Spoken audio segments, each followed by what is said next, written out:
All right, hey, what's going on, guys? How do you do? It's your boy Gray here, and welcome back to the channel. Ladies and gentlemen, I know this is a question that's going to be asked a lot throughout the year, and yeah, there might be some little changes here and there as we progress through this game, but as of right now, Modern Warfare 3 has released, and these are my settings, my current settings for the game. If you guys want to copy some of these, at the end of the day, please remember this is user preference. Specifically, what works for me might not work for you, but hopefully you can see what I'm working with, and maybe if you want to make changes, you can work off of that. Real quick, I'd like to ask for an early like on today's video. It would really help out. Any comments, questions, concerns, please let me know in the comment section below. I'll try to get back to as many people as I can. And as always, don't forget to subscribe if you're new around here, or if you just haven't done so already, subscribe. We got a lot more content coming up on the way, so stick around. And here we go. All right, let's start things off here with the controller settings. I'm going to start with the controller tab, and I'm going to run through most of these here. So obviously my input will be a controller. It does say show more, but I just have that set to automatic. Next up here, guys, my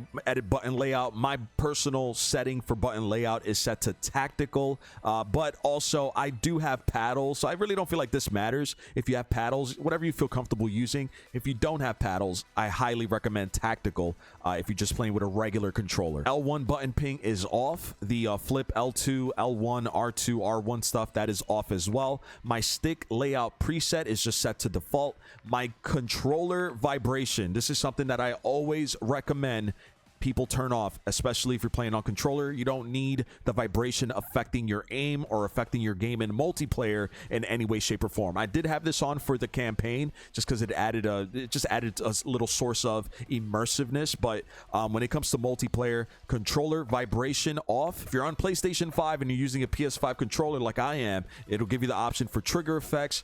Please, by all means, if you don't want to turn off controller vibrations, if you're playing multiplayer, turn trigger effects off. Next up here, ladies and gentlemen, dead zone inputs. Now, actually, big shout out to Sledgehammer Games for incorporating this new feature where you can actually run a test right on the settings page. You used to have to go into like a custom game and you know, run tests there, but now you could just do it right here. Now, this is going to differ. This is going to be different for everybody with different controllers and stuff like that.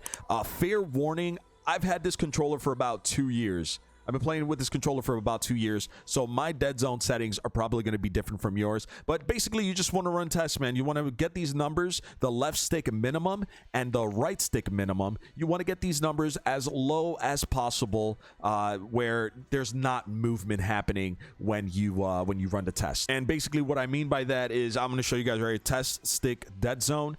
You select that on, as you guys can see. I don't have any movement, but I know the second I do something like this, there you go, it might affect the gun, but for the most part, my sticks are pretty solid. They're pretty good. So once again, for me personally, and you got to run your own test, but for me personally, left stick minimum is on 6, left stick max is on 99. You always leave that as 99. Right stick minimum is on 7, right stick max is on 99, and then the L2 and R2 are both set to 0. Right, moving along here, moving over in the tab, we're under the aiming tab right now. For horizontal stick sensitivity, I have that set to a 7. Vertical stick sensitivity, I have that set to a 7. Again, this is user preference. What works for me might not work for you. Just because you have a higher sensitivity or a lower sensitivity, at the end of the day, it just comes down to how you feel playing the game. It doesn't really matter, but that's what I'm using. If you guys want to work off of that, that's what I'm currently on. Sensitivity multiplier, you guys can see here when I show more. Third person sensitivity is set to 1. The ground vehicle set to 1. Air kill streak set to 1. And tablet sensitivity set to 1 as well. My vertical aim axis is all set to standard. This is a new one. This is a new option here. My tactical stance sensitivity multiplier, I have set that at 0.80, just so I could be a little more accurate with my shot when it comes to doing the tactical stance. You guys do whatever you feel comfortable with. It is set originally at 1. I definitely recommend lowering that either to a 0.80 or a 0.70, 0.75, and see how that feels for you guys. Next up here, guys, the aim response curve type. You guys have known me for a long time, and this is 100% to each their own. Whatever you feel comfortable playing with, Highly recommend, try each one, go into a custom game, try each one, play like a quick like a game up to like 50 kills or something, and try each one. I found over just the years of me playing and running practices and stuff that for me, linear, for whatever reason, linear is what I feel the most comfortable on, and my aim response curve slope scale is set to just 1. I just left it as is. Next up here, guys, my ADS sensitivity multiplier focus is set to 0.75. My ADS sensitivity transition timing is set to instant. That's what I recommend leaving it on. Custom sensitivity per zoom is set to on, and then I customize these options right here. So for low zoom, I actually have that set to 0.75. For zooms for 2x, 3x zoom, I have that set to 0.80. For 4x to 5x zoom, I have that set to 0.85. And then when we increase that more, 6x to a 7x zoom, I have that 1.1, 1.10, and 8 to 9. That's a 1.10, and also the high zoom is set to 1.10. That's for quick scoping or for really zoomed in optics. And yeah, if you want to work off of that, those are the settings that I have set for myself. Target aim assist. I mean, listen, I'm on controller, I'm on console, 100% that's going to be on. Highly recommend leaving this on unless you're an absolute animal, which very few little people are when it comes to playing Call of Duty without aim assist. I mean, listen, leave that thing on, leave it as default. I know another popular option is Black Ops. At the end of the day, to each their own. Do not use precision and do not use focusing.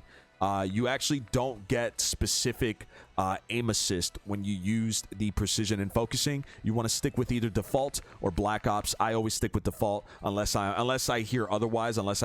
People who run the test, they say otherwise. I've always stuck with default. Third person ADS correction type is set to assist as well. Motion sensor aiming, these last two settings, I don't really know what we're using motion sensor for, so I just have that off. All right, I'm going to run through these really fast. We're on the next tab here. This is for gameplay.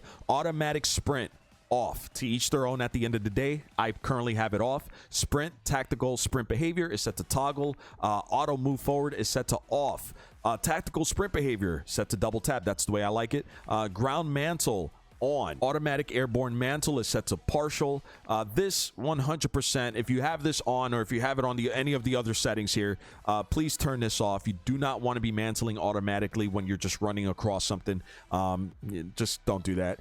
Slide dive behavior is set to tap to slide. At the end of the day, whatever you guys feel comfortable using, I definitely recommend tap to slide. It's what I'm used to.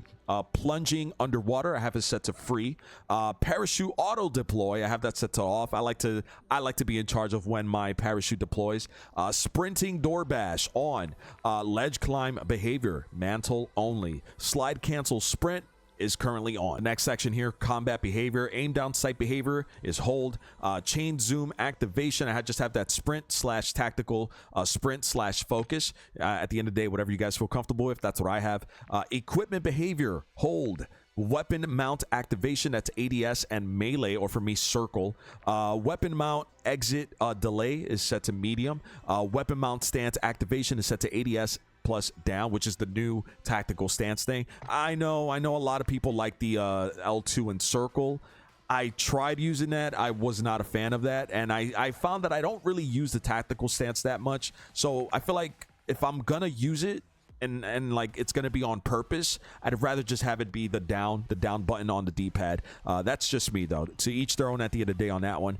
Tactical stance behavior is set to on toggle. Interact reload behavior, tap to reload. I'm sure if you're playing Warzone, me personally, if I ever do play Warzone, I usually prioritize interact over reload. That's just me, but when I'm playing multiplayer, 100% tap to reload.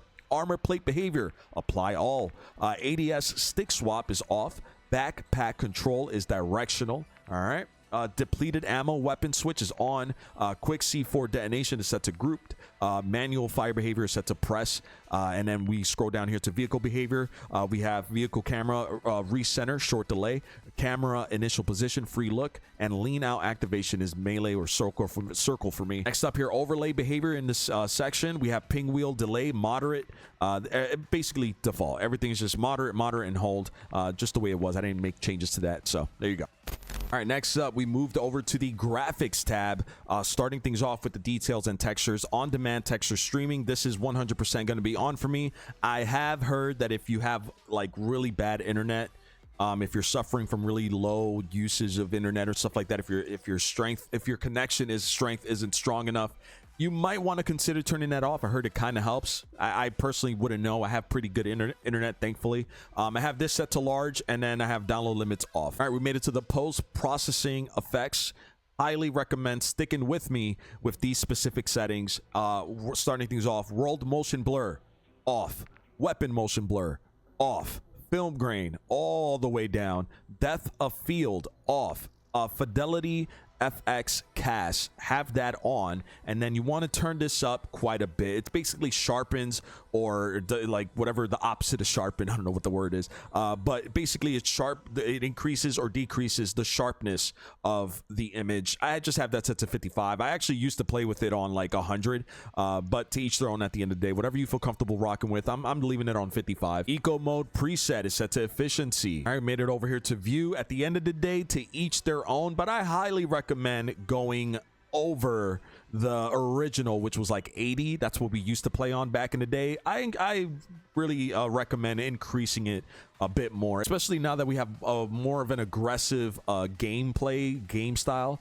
You kind of want to be moving, and you want to be aware of a lot more. So me personally right now, ladies and gentlemen, I'm rocking with a 110 FOV. It used to be a 105. I increased it to a 110 for MW3.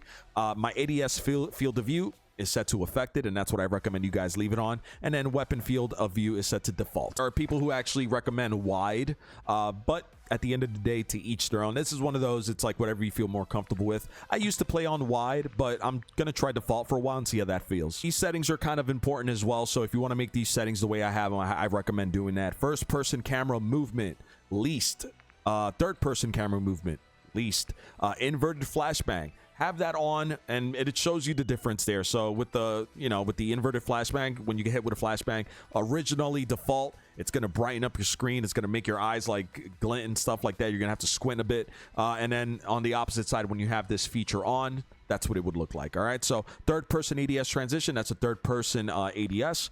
Spectator camera is set to game perspective. Brightness at the end of the day, to each their own. I currently have that set to 60, but whatever you guys feel comfortable with. I know Exclusive Ace typically says like to just leave it on like 50. But whatever you feel comfortable with at the end of the day. And then safe zone, that's just normal stuff, so I don't really have to show that. All right, next up here, guys, made it over to audio. You want to first up here for the audio mix. I gotta say, this is truly whatever your setup is. I mean, I'm using headphones and I have a mix amp as well, so I can even increase or decrease the sounds as whatever my preferred sound is. I'm using headphone bass boost, which is what I recommend you guys do as well. All right, my master volume is currently set to 70. And I always turn this off. This is my personal preference. My music volume is always set to the very bottom. I'm a streamer, so I usually have like my own music as well. So that's why I don't like music overlapping like that. So I just have that off.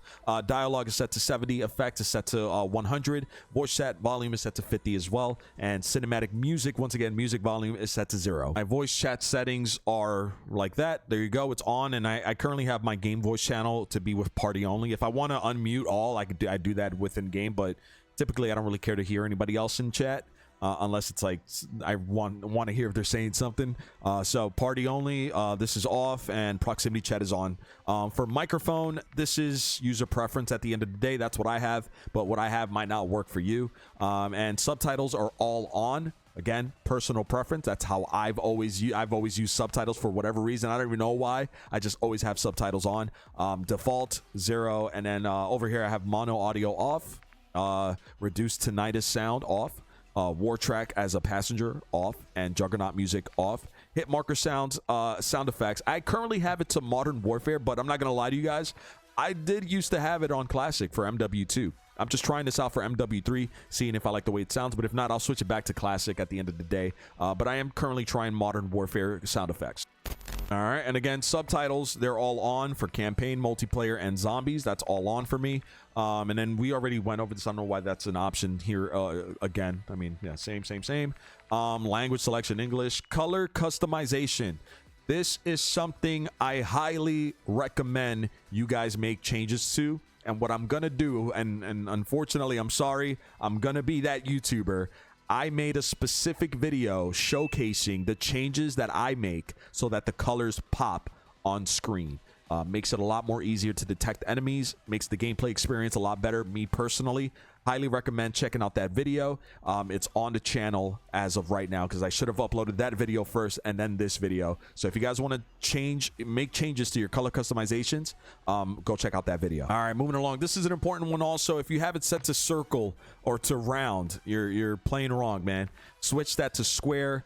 Mini map rotation on. Horizontal compass, to each their own at the end of the day. I used to always have it on. I'm gonna try with it off. If I feel like I'm missing something, like for example, like I know it kind of gives you the I can't even show it here, but I know it kind of tells you the, like for example, like if you're in a room, it tells you what room you're in. Maybe that's crucial information that I want to have on screen. I'm just testing this off right now, but horizontal compass is currently off. I might turn it on at the end of the day if I feel like it's missing, if I'm missing something from it. Aside from giving you the exact name of where you are on the map, for example, like right there it says storage. Like, you know, I feel like you don't really need a horizontal compass. I guess I'm going to try that out for myself, and we'll see. Crosshairs is set to static. Highly recommend leaving it as static there. All right, and then we have hit marker visuals on, damage base hit markers on, player names is the full name, in-game chat is on, vehicle HUD prompts is fade after 10 seconds, and then we have the telemetry over here. I have the server latency on and packet loss on. I feel like these are the two most important ones to have. You don't have to have clock, you don't have to have connection meter. It's completely up to you guys, but if you're gonna have anything on, make sure it's these two. All right, height setting details is off, gameplay tips is on, tool tips is on, menu prompts is automatic, and that's it, ladies and gentlemen. I mean, that's everything. I don't know if this account network stuff is important to y'all. Crossplay is on. I'm on PlayStation 5. Crossplay is on. Crossplay communication is on, and then we have the two-factor authentication is on, and that's about it, man. All right, well, ladies and gentlemen, there you have it, man. Those are my settings, my current settings as of right now, as of this recording. Those are my current settings. It might change over time, we'll see. And it's just nice to have this video up and out, so if anybody ever asks, like, Gray, what are your settings, instead of me having to go over this every single time, I can just redirect you guys to this video. Hopefully this information was informative and helpful for you guys. Let me know in the comment section below. Ladies and gentlemen, if you are brand new around here, if you haven't done so already, don't forget to subscribe to the channel, turn on notifications, and drop a like on today's video. It would really help out. Any comments, questions, concerns, please let me know in the comment section below. If you guys are interested in getting any Control Freak products, which, by the way, big thank you and shout out to the folks over at Control Freaks for sending over the new MW3 thumbstick. So we have these and we have the collector's edition as well, which they sent over. Big shout out to them. It actually comes in a collector's loot crate case, which is great. Big thank you to them, man. So shout out to you guys. And again, if you're thinking about getting anything from Control Freaks, you can use code GRAY at checkout to get a 10% discount off your order. If you're thinking about getting any G Fuel products, you can use code YTGRAY at checkout to get a great discount off your order. They have a bunch of different flavors, hydration packs, tubs, shaker cups, cans, a lot of stuff over there. Go check them out. If you guys are thinking about getting a new controller for PlayStation, Xbox, or PC, highly recommend Aim Controller's website. Link in the description below. You can use code GRAY at checkout, or just click on the link in the description and the discount will be applied automatically. Make sure to check us out over on our social media platforms: TikTok, Twitter, Instagram, Snapchat. Links to everything in the description below. Give us a follow on Kick as well. That's where we stream also. If you guys want to come hang out with us, I'm going to call it. I'm going to call it there, man. We got a lot more content coming up, so stick around. Thank you so much for watching. Till the next one, my name is Gray. Peace.